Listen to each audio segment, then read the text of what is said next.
The NFL salary cap jumped up by 13.6% to $255.4 million per team for the 2024 season. There's all types of money to be spent, y'all, but what does that mean for the Giants and the Jets for the upcoming free agency period? New York Post NFL reporter Ryan Dunleavy is on to talk money and the salary cap for Big Blue and Gang Green. Ryan, after the report came out and I read your article, one thing for sure, the NFL ain't broke at all. The cap for the upcoming season, like we said, is set at $255.4 million. One, that's an historic jump. And two, it's about $10 to $13 million more than previous estimations. Can you break down for us what caused that number to go up so much? Taylor Swift. There was certainly I joke, but there was certainly a Taylor Swift effect. Look, it's back on track from where the salary cap was supposed to be pre-COVID and what that did to NFL revenues. So there's some, COVID adjustment here in the salary cap. There's the Taylor Swift effect, which is real, unprecedented media rights, more people watching the NFL than ever before. And people forget they sold the Thursday Night Football package to Amazon for $1 billion a year. They sold a playoff game that was only streaming that people complained about. Well, now you're seeing why they did it, because it boosted their revenues. Players are entitled to 48% of the revenues, and that equals out to this salary cap and $255 million per team because the NFL's making more money than ever before, so players get a bigger piece of the pie than ever before. Yeah, and anyone out there who has a problem with the whole Taylor Swift effect, hater going hate, whatever her song is, we're going to shake that off, and these NFL players are going to put that check, that cash right in their pocket. Let's bring it to home here in New York or New Jersey. How does the increase in the salary cap help the Giants as they go into the free agency period? Well, the thing most people say that you got to let me counter it for a sec is like, well, you have more money to spend on free agents. Yeah, but everybody does. Everybody got the same $10 to $13 million boost, right? So like if the Giants were planning to make an offer of $10 million to some free agent, now they could go to 13, while some other team that was planning to offer 12 can now go to 15. So it's still a level playing field in that regard. What it does is maybe it helps them keep their own two prominent free agents. Maybe the Saquon Barkley, the $2 million guaranteed difference that they couldn't reach the agreement on last year. Well, maybe they can now because that $2 million doesn't seem so big. And maybe his asking price, which, was about $25 million guaranteed last year, doesn't seem so bad on the salary cap because it's a smaller part of 255 than it was of whatever last year's, $228 million.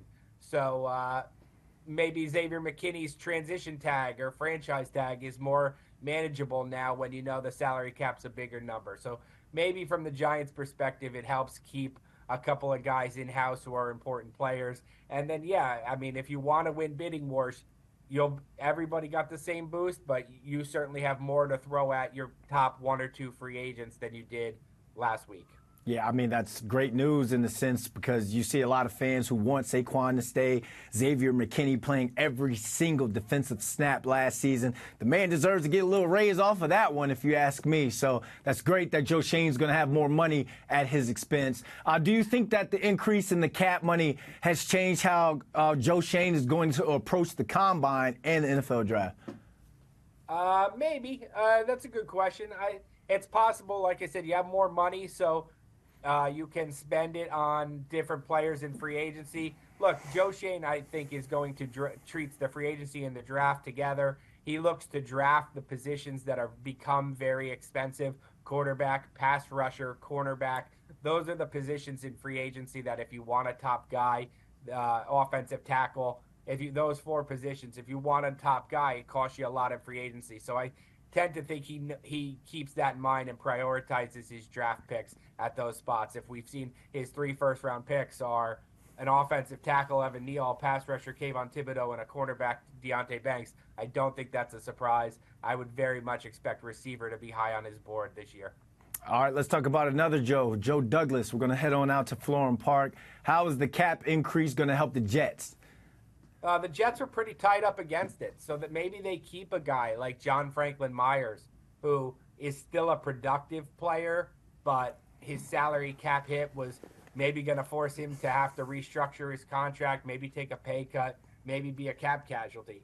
It won't help guys like the Giants' Mark Lewinsky or the Jets' CJ Uzama, guys whose salary cap hits outweigh their performance at this point. But a guy like John Franklin Myers is an interesting case.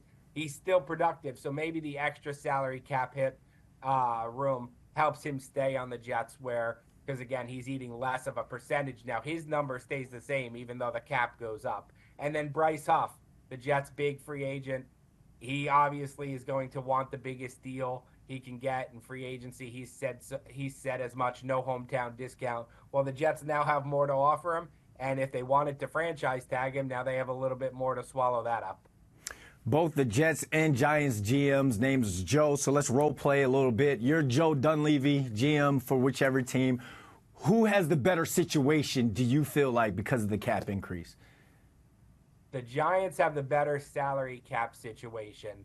The Jets have the better roster. And that's probably how it should be, right? Teams with good rosters shouldn't have good salary cap situations. So I'd rather be the Jets right now for a one-year situation, assuming Aaron Rodgers is healthy and with their defense. I'd rather be them. But if the Giants can make some wise decisions here, and that hasn't been the case for the last 8 to 10 years in free agency and the draft picks, if they can get some invest wisely their draft picks and their free agent money, then they'll be in a good spot going forward. It's really a make or break kind of offseason for the Giants in that regard. All right, Ryan Dunleavy, thanks for hopping on with us. Safe travels out to Indy, and we'll be checking in with you this week. Thanks, Brandon.